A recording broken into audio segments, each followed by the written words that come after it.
Hindi mo nakita nakatago sa tawa yung bigat na dinadala niya araw-araw sa mata. Mukhang okay, pero wasa sa loob. Tahimik na laban na walang nakakaabot. Hindi siya maingay, hindi rin nagre-reklamo, kaya akala mo kaya niya lahat ng bagyo. Pero may mga laban na hindi sinasabi, at may mga gabi na hindi na niya kinakaya sa sarili. Sinubukan niyang tumayo kahit hirap na, pinilit ngumiti kahit durog na, hanggang sa dumating yung punto na hindi mo na makita na yung katahimikan niya sigaw na pala.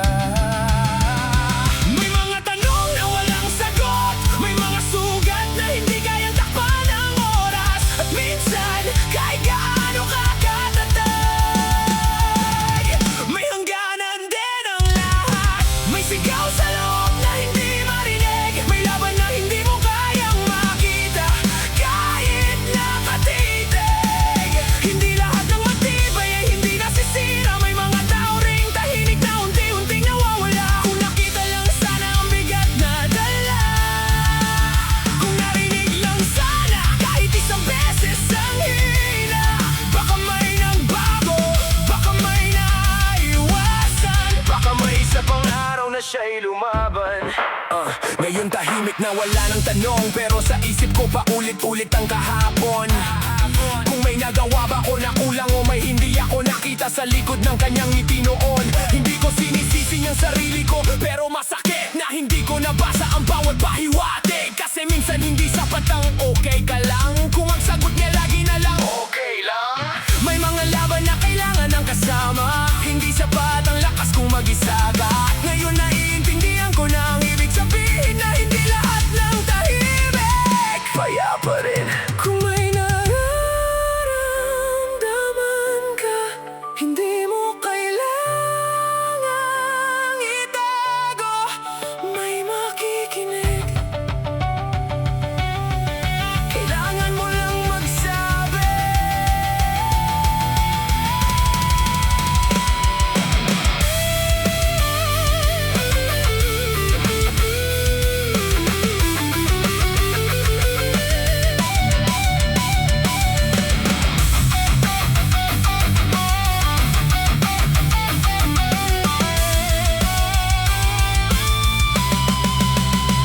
Bawat nota, parang tibok ng alaala, hindi maingay pero ramdam ang pagkawala.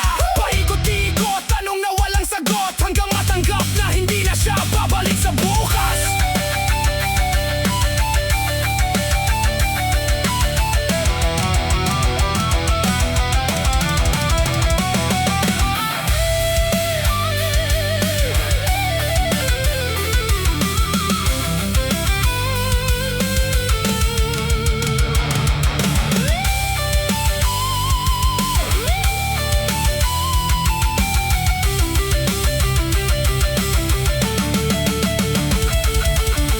May sigaw sa loob, pakinggan mo, hindi lahat ng ngiti ay totoo. Kung may nakikita kang unti-unting nawawala, huwag mong pabayaan.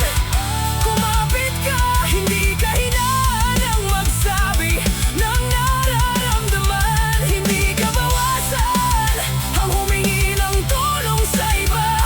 Kung may laban kang hindi mo na kaya, hindi ka nag-iisa, may makikinig sa'yo pa.